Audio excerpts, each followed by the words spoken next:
Michael Burhan here for the Silent Hill Genesis project. Now, basically, I'm here talking about this with you guys because, well, I thought there's a lot of questions that are left unanswered, including due to a few issues in terms of Konami. So I thought we could basically sit down, go through this, and just, well, talk really. Talk about exactly the idea behind this, why this is happening, what you guys feel, and if you think that this is kind of a worthwhile thing or not. Because it's one of those where a lot of people probably out there don't get it, and I can understand why.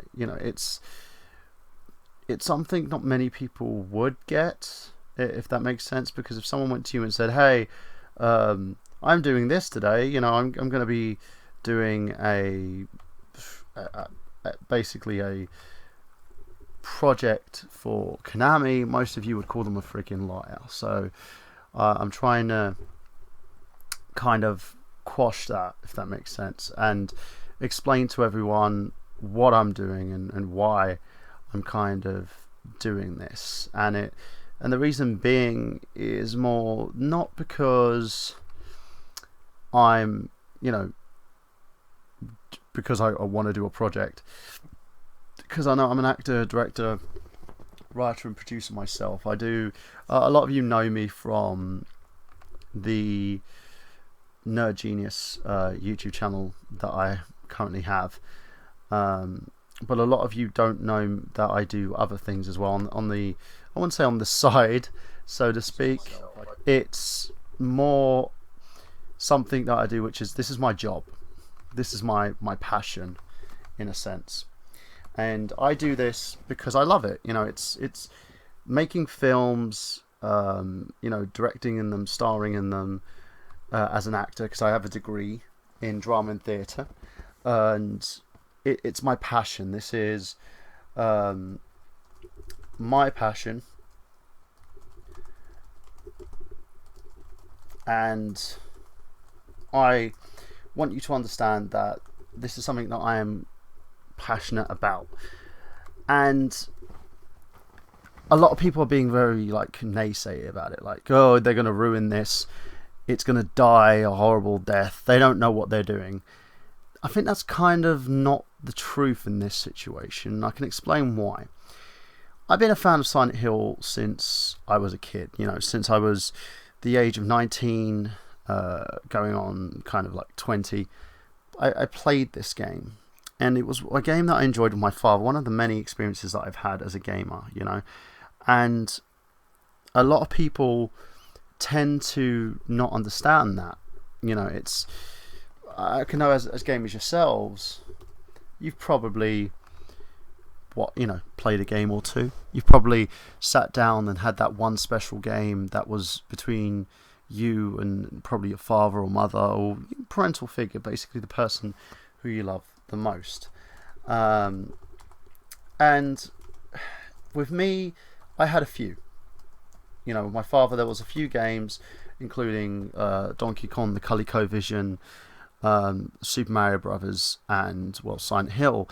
And the way I played it on it was a dark, Saturday evening, and my dad was, allowed me to break out my PlayStation 1 and just play through the game, and it was fun. Playing the character of Harry Mason, I was able to connect with him so much. And one of the reasons why I want to do a prequel based on this game is because I felt that Harry's story wasn't told to the fullest extent. He was a character that was probably the most developed, aside from James Sunderland, of course, because I know a lot of people find Silent Hill 2 their favourite Silent Hill game due to the fact that James Sunderland was, an amazing character. And for me, it being someone who's talked to Guy Seehey, I've met Guy Seehey on Facebook, and we talked about this project and also talked about his role as James Sunderland in the games, and I felt he was an interesting character.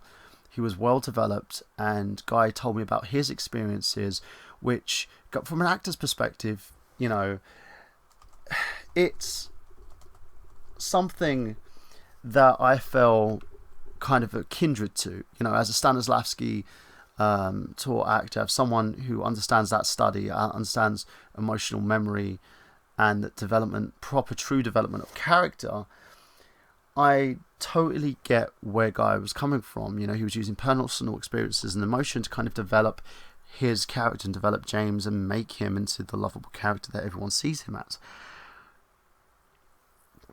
The only thing that I find, being someone who's, you know, gone from that situation, who understands the development of character, Silent Hill 2, in most terms and purposes, even though I do eventually want to take the series down that route, has been done to death. Every single Silent Hill game that came after this one was basically a clone of Silent Hill 2. Let's just get someone, let's get them to forget about something, and let's basically have some traumatic experience that they've put to one side. Now, for me, I want to do something rather unique, and that's, instead of going back to, say, Silent Hill Origins, which I felt was a very underdeveloped, very disturbing game in its own right, and not in a good way, because it didn't make sense in terms of its connection to the initial Silent Hill game. You know, it was one of those where it ended up messing up the timeline, because you added this guy called Travis. He was a disposable character. He was someone that we couldn't really connect with, and it was the same old story. I did like the fact that you could go between worlds by like touching mirrors, and also the idea behind it, but I think it was poorly executed. I don't want to touch on that character either, because I don't feel that Travis had anything to do with it. I felt he was just a throwaway character that anyone could easily put in any situation and say, hey, you know, let's use this character and pop him in there just for the point of it. My idea is to kind of go back and understand who Harry Mason is. I want to go back to his time as a young, you know, adult, and see if we can develop a tie between him and the town, something to tie him to Silent Hill, because his character has always had that affinity to it. You know, he has that connection to Silent Hill via Cheryl, you know, his daughter, from Silent Hill 1, of course. And the connection that he has to her develops from Alessa. So the idea was to kind of do a 7-season series, and we do the first 4 seasons focusing on Harry Mason. So you'd have the first season being, and the second season being based on a prequel that we would do. We take some kind of a little elements from Silent Hill Origins that we played upon, but do a younger Harry Mason. Do a Harry Mason who's younger, who's naive, but still have those intricate emotions and feelings that he had that made him so unique. You know, he was someone who was very afraid, but learned to conquer his fears as he migrated through the town. Of course, we are going to do the town itself and their individual stories, but we want to do a town that's already engulfed by the cult, something that nobody knows exists, as it's playing like to the town as a holiday resort. It's something rather different in a sense, you know, and it plays to that strength. And we want to develop the story of Dahlia, you know, Dahlia Gillespie, someone who's very unique in her own right, because she's the person that kind of started this all. You know, she was for what some of you have called the Order, she was that affinitive kind of antagonist who wanted to give birth to this demon and cleanse the world in fire. You know, Samael, or as you know, Twin Perfect pointed out, he's also known as Metatron. You know, the fallen angel, so to speak, the devil, as some would put it. I want to take it through that direction because I think it would work a lot better, and it would be a lot more different in a sense. because there's no reason why not to. We want to add to the story. We don't want to kill the story. We want to bring birth to the origins of the story and move forward. And I think that's the big thing here. And I really, really would like to do that. That's the reason why we're doing the pilot. This is the reason why I wanted to do this after I was watching an episode of Supernatural. And for me, I looked at it and thought Silent Hill would work a lot better as a series. So, lo and behold, I put together an idea. I emailed a lovely lady by the name of Lisa Webster. She worked, should I say, in Konami UK. Proposed my idea, got given a chance to actually present this and do a pitch meeting.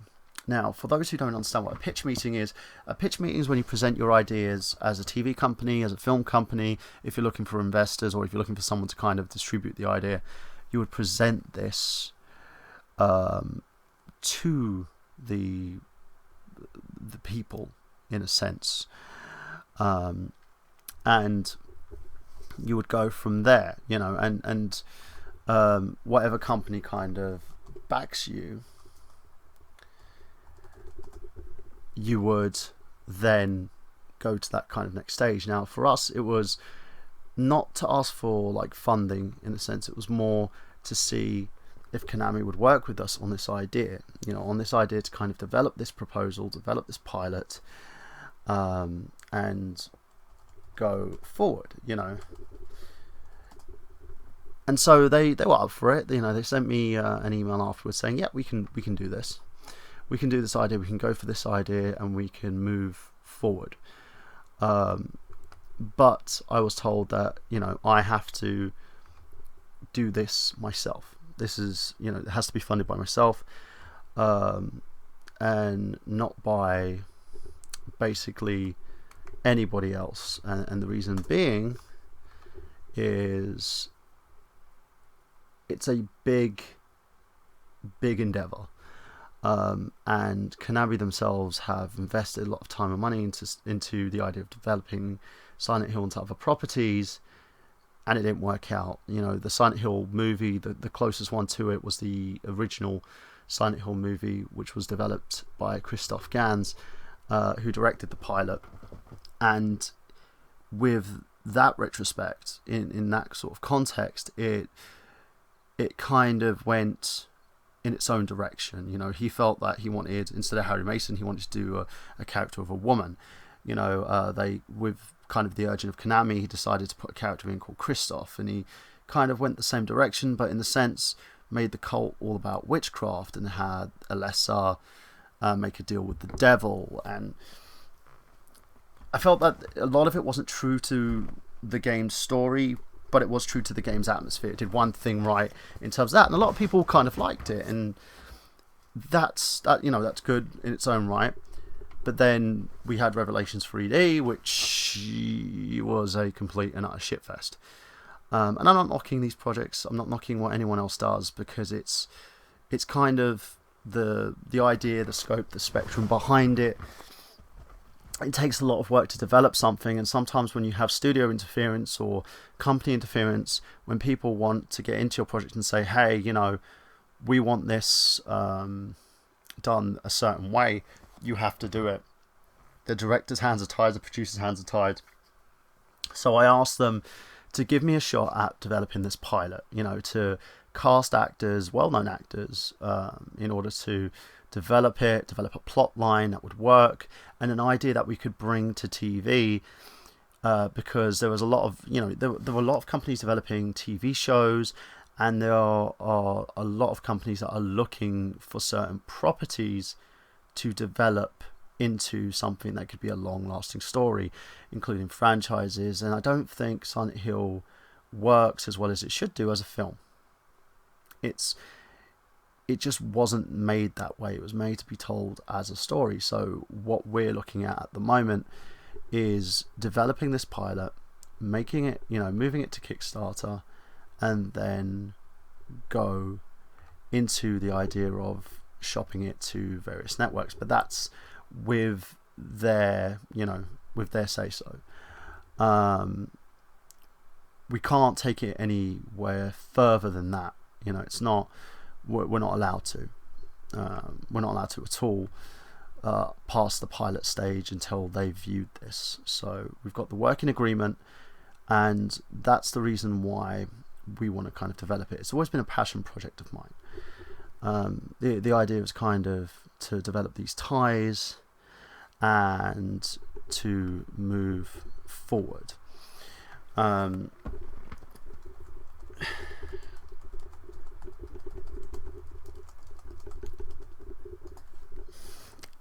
the whole idea is to take this pilot, take it to Konami.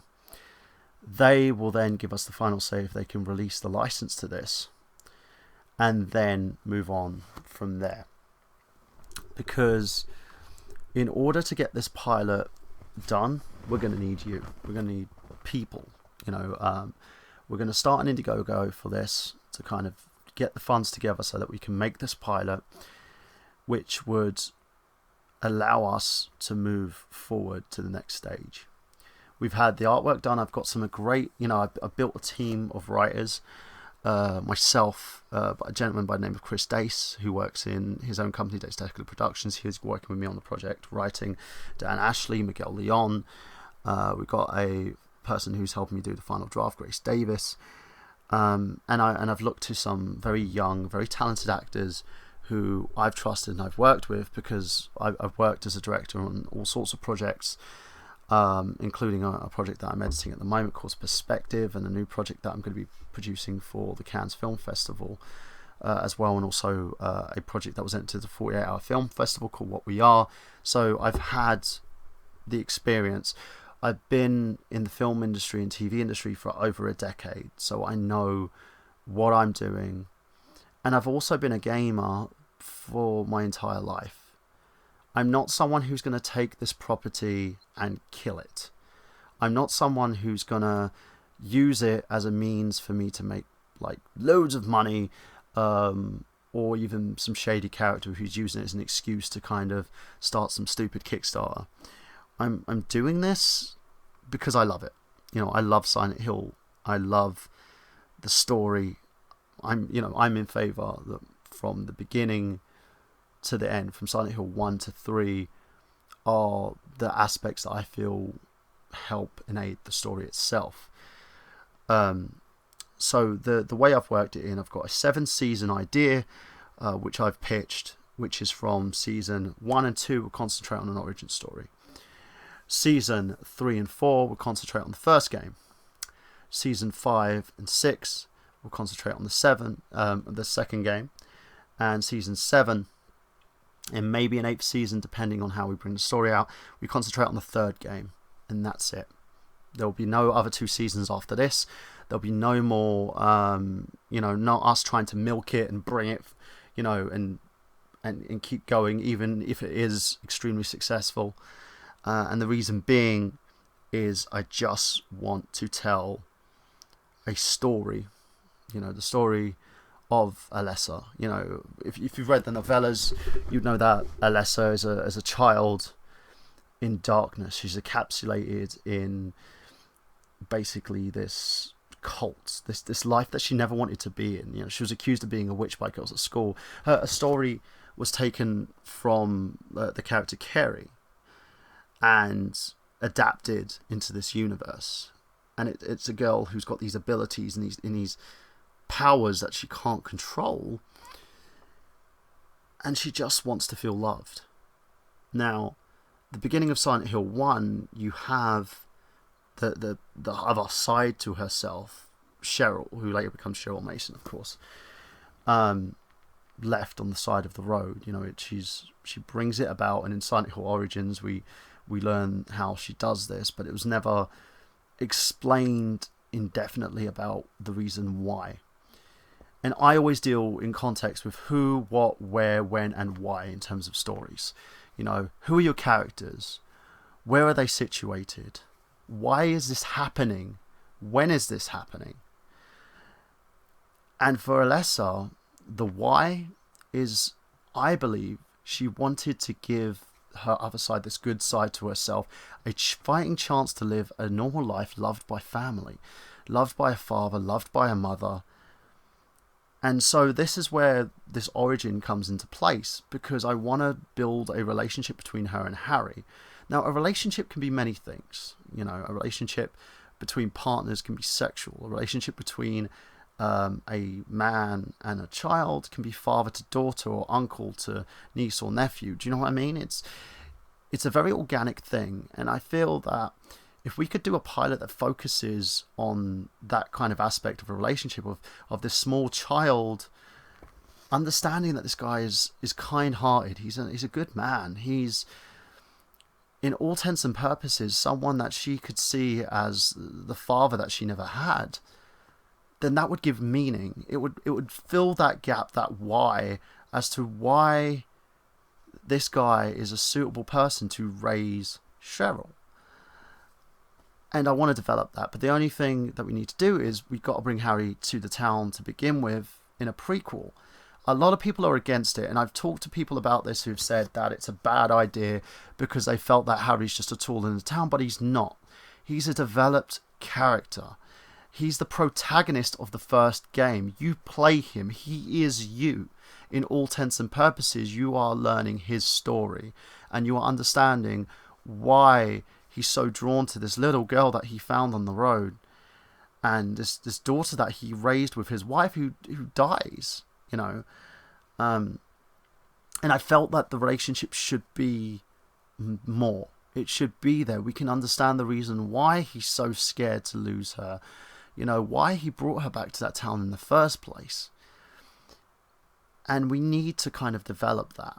And the best way to do it is bring him to the town at first. And I looked at it and I thought about it, and I started going through some ideas with members of the writing team how we could do that.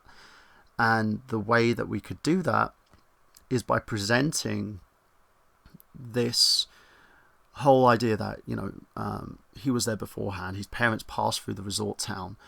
Children were being sacrificed to the cult. To begin with, you know, because it's happened, you know, Silent Hill 4, they talk about it a little bit, about how Dahlia manipulates these small children into giving themselves, performing these rituals for Samael. And that idea we can pull into this, and them searching for a suitable host to bear this demon. And, you know, who that host eventually becomes Alessa, in a sense, and she becomes the incubus. And in order to do that, I felt we could do a start it from the beginning. Have him go through the town, having people who holiday there, having their children abducted. We could have Harry being one of them, and them escaping from the town after they know what's going to happen. His parents, like, basically leave with the help of an unknown individual, and Harry's being so small he doesn't remember anything what's going on anyway. We fast forward to kind of a future. He's there, you know, he's at university, he's just graduated, he's a writer, so to speak, and he's looking to basically pack his things, go home, spend some time with his folks, and then he gets a box, you know, one last piece of mail. And it has the map. It has a commercial for the town as well, for the resort, and, you know, 2 tickets basically to get down there. And he's thinks, okay, it's a nice little gift from his mum and dad. He doesn't question it. He is a bit naive in this, which truthfully he was naive in the first game anyway. He would believe. I wouldn't say he was gullible, but he was naive in the sense that he would try and figure things out on his own. So we take him on this journey and we bring him to the town, where he starts to, you know, find out that this place is a bit shady, that nothing appears what it seems to be. We focus on each individual episode, focusing on different characters. We dedicate an episode to Dahlia, we dedicate an episode to Alessa, and we find out more about her. We dedicate episodes to fleshing out old characters like Dr. Kaufman, in a sense, and bring out these new characters as well to kind of fill out the other gaps of the town. We have a librarian who's a very well-travelled individual, someone who's understands, basically all aspects of the town, and kind of in a sense is Harry's guide. We have a police officer who is not a member of the police force of the town, because Silent Hill never had a police station to begin with, but he's there keeping tabs on Harry and investigating. He's got like different means, we've got him being played by a gentleman by the name of Michael Carey, and we've given him the name of Detective Bennett for now, so he could be the uncle, the kind of like the precursor to the Bennett we've seen in Silent Hill 1, and he has his own agenda. We get to develop that character. We get to develop Harry's character. You get to find out a lot more about him, because to truth be told, he is someone that we kind of lock onto, we latch onto. Find out why he's that everyman, because we all see ourselves in Harry. We all see ourselves in exactly this character and who he is, and basically what's basically his journey is and how it starts. And we take him on that journey. We also have another character who's the mayor of Silent Hill, played by Rob Thrift, who's been in a couple of acting projects. He's a voiceover artist as well. And he's very, very kind of popular in his own right. He'll be playing the mayor. We get to find out a little bit more about his character. We get to see the town pre-Silent Hill 1. We get to see it populated by people. We get to look into everybody's stories and find out who these people are, and I think that's the main thing that we need to see. It's a journey in itself, and I think that's where we get to kind of see, with these characters, and we want to go from there in a sense. And what I want to do is go from that journey and take the characters from start to finish. Okay, I've got a few questions from the Silent Hill Haven, so I'm going to ask from there and go on.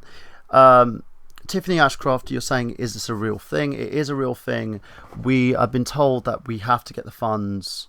It's 150 grand that we need to get to basically get this done. I'm raising some of the funds myself, but I'm also looking at Indiegogo in order to get this pilot shot. And yes, it is a real thing. It's something that I want to put together. It's something that Konami know about. It's something that if we can do this, we can make it a reality.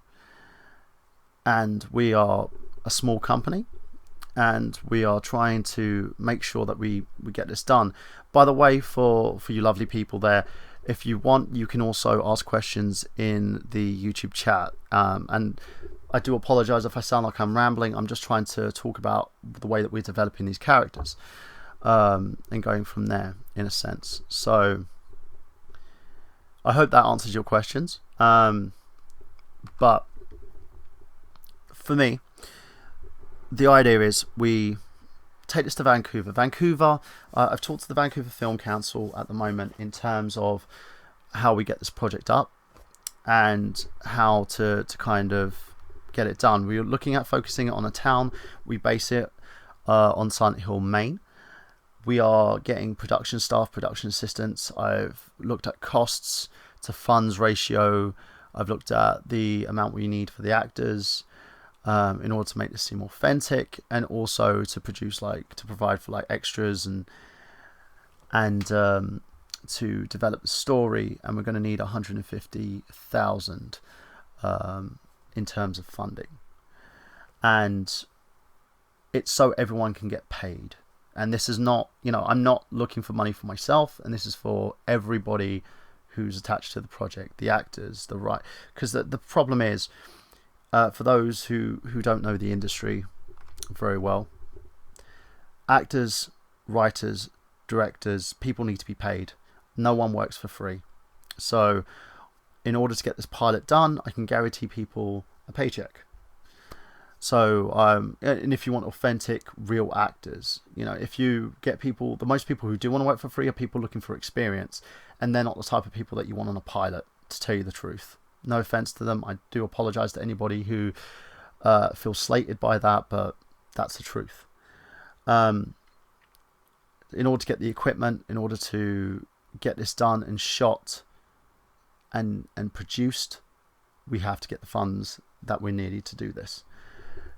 So going back to it, let's open up the questions a little bit more to everybody out there and see what you want to ask me. Now, the first question that I got previously was that, like, we're going to ruin this.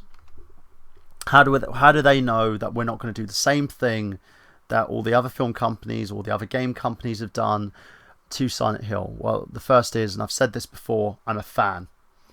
I'm someone who loved the franchise, and I don't compromise myself based on, like, oh, I feel I have a vision and this needs to be done. That's not the way it goes. I want to make sure that everything that's told is, in my opinion, facts. I try to go by the law of the game, the law of the novellas. I'm someone who's done a lot of research, and I want to make sure that every character in the sense in the series is developed.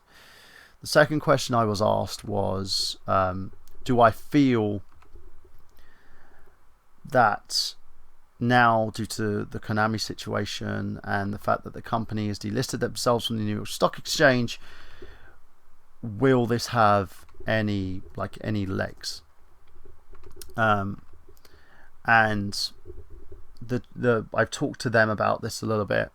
My current contact has been released from her agreement with Konami, but they've told me that I can continue developing this project and I can continue forward. So they're not gonna come and crush me if I attempt to have this project done. So I can still do this. The other thing that people ask me about this is, am I gonna, because with Indiegogo projects, with Kickstarters, with GoFundMe projects, am I just another person looking to make a quick buck? No. None of the money that I will receive for this project will go in my pocket, and I guarantee you that. I will not receive any funds for making this. This is going to go straight into the project itself. Actors, crew, you name it, they will be paid. I won't get a penny from this. This project for me is a passion project, because like Team Silent, there were a bunch of people who were put on this because they were considered a bunch of no-hypers. I'm doing this because I'm considered an underdog company. The Enigma is considered an underdog company. If we can get this made, if we can get this produced, if we can get it to Konami, and they like it, we get the rights, the full rights. We don't just get rights to do the pilot, just permission for the pilot. We get full rights if we can get this project made. Now, we've seen what's happened with PT. We've seen that Del Toro's project's gone down the toilet because of disputes between Konami and Kojima. And now, more than ever, we need a Silent Hill project to show that this franchise still has legs. I'm not beating a dead horse here. I'm creating something new. I want to adapt something. I want to create a universe. I want to create something of a story that can be told, because I'm a storyteller. Like each and every one of you out there, I want to see the story continue. But I don't want to see it bastardized. And then, a lot of people feel that if it continues, it's like beating a dead horse. I disagree. I think it needs a new beginning. It needs a new meaning. And we need to retell these stories the way that they were meant to be told. Not with new characters, not with new folks. Let's go to the beginning and let's flesh out the cult.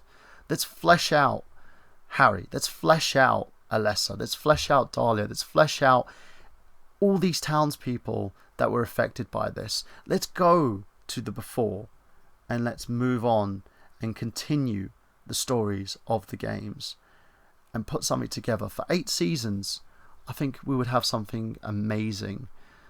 And to me, that's like my passion. You know, we could have the idea of the drug that was developed in the town, you know, the drug that was developed by Dr. Kaufman, and have the idea about that being like filtered through the system. We could have this idea of like, for instance, the mayor, who is a character that's a brand new character to the series, flesh out his character a little bit about why he's in the town, the fact that this guy has a distribution unit, that he has people that he knows that can distribute this drug, that he wants to be powerful. You can have a struggle between him and Dahlia very easily because he doesn't understand what she wants. And Dahlia, a woman who's filled with madness, you know, she wants to, more than ever, to bend to the wishes of Samael and bring forth this new world in her own mind of destruction, of fire, you know, of people being fucking killed and tortured. She wants to be the mother of the demon. So that's a big thing. And that's where I think we should kind of stand. As like a creator, as someone who wants to tell these stories, I think it would be rather interesting to do this. You know, to bring this out there and to show each and everyone out there who these characters are. And for that, I really believe it has legs. And I hope, as fans of the franchise, you know, anybody who listens to this, because currently we've only got 3 listeners at the moment listening to this podcast, and I know I'm rambling a little bit. I'm just trying to tell the story as well as I can without actually, you know, showing you guys. We've had artwork done, we've had storyboards done, we've had set pieces that are being produced. I'm looking at contracting people to give back as well. We're going to be doing some limited edition stuff for people who want to, you know, gain something from the franchise itself, to have some limited edition collectibles. So people will be getting stuff for funding this project. And I really, really do hope that people get behind this, because if you don't get behind this, this is probably going to be the last chance people will ever see the name Silent Hill. And that's a shame, because as a fan myself, I want to see this being made. I want to see everything, you know, given a fresh new coat of paint, in a sense. I'm not here to destroy anyone's like childhood or bastardize anyone's legacy. I'm not here to take away anything from anyone. I'm here to make something that I believe has a great amount of legs and can leave a long-lasting legacy on the franchise. And you never know. If the TV series gets developed, we then can look at, you know, and it gets some good ratings and stuff. Konami are going to look at this and say, hey, the franchise still has legs, let's make a new game. Or, hey, here's an idea, maybe we should release, you know, the rights to Telltale to get them to produce a new game for us, a very story-driven game, the same as what we've seen here in this TV series. And it shows that with these characters, with the development and with the love that's going to be put into this project, that we can give this a whole new meaning, you know. And as a company, they will have a lot more faith in terms of, you know, development. Enable Entertainment has been around since 2008, and it's been kind of a, you know, for me, a company that I've used to grow, not in terms of just as an actor, as a director, as a writer, as someone who's been doing this for a very, very long time. And I want to show each and every one of you that I have the best intentions. And I hope you understand that. Now, I don't see any more questions, so there's not really much else I can tell you at this point in time until, well, you know, you lovely people have had a chance to kind of sink your teeth into this, so to speak. I want to give a great big thank you to the people of Silent Hill Heaven who have given me a bit of their time to kind of listen, and hopefully this gives you a bit more perspective, in terms of what we're doing. I'm not here to take away anything from anyone, and I want you guys to know that. And I'm not here to scrupulously use a property to gain funds. I'm not here to do that. All I'm here to do is make this become a reality, and the only way that I know that it can be done is if each and every one of you shares this. And if you can't donate to the Indiegogo when it's live, don't. You don't have to. Just help. Share it. Go out there. Tell people about it. Make it so that this thing goes viral, so everyone knows that this is here. This is a serious, serious project, and I want each and every one of you to know that I have the best intentions. Now, if you want to contact me, and for any actors out there who want to audition for roles, because auditions are still ongoing for a character, you can do at Michael Burhan. It's MICHAEL BURHAN at Enigma, ENIGMAR.co.uk. If you want to basically audition for any roles, give me a shout out. I'll be more than happy to take a look at your reels. I present it to my team as well, so we can have a look and see if we can gel with the people that are playing certain characters. For those who want to assist with the writing team, the writing team's full. I do apologize, but we still need crew. If you're around the Vancouver area and you want to basically work as an extra on the project, just contact me again on that email. It's Michael Burhan at Enigma, ENIGMAR.co.uk, and I'll be more than happy to take any applications in, because this is not just about me. This is about the Silent Hill community. It's about the fans. This is about every one of you. It's about us. And I hope you guys understand where I'm coming from. And I really hope, if there's any other questions that you guys have and you want to ask me, please do me a favor. Please send me it via email, or you can add me on Facebook, facebook.com/Michael Burhan, or facebook.com Enigma Entertainment for more information. I would be more than happy to help. I am not some snot-nosed kid with a camera. I'm a 33-year-old man with a decade of experience in this industry. And if you check me out on imdb.com, you can have a look at my resume and see what I've done. Because I'm not, someone who lacks experience. I've been here for a while. So yeah, that's pretty much it from me, guys. Thank you very much. And you will see the Indiegogo is going to be going live in a couple of days. So I really, really hope that you share, that you make this go viral, and that you back this project. Thank you. And thank you for listening to me ramble on for the last 40 minutes, of course, as well. Have a great night.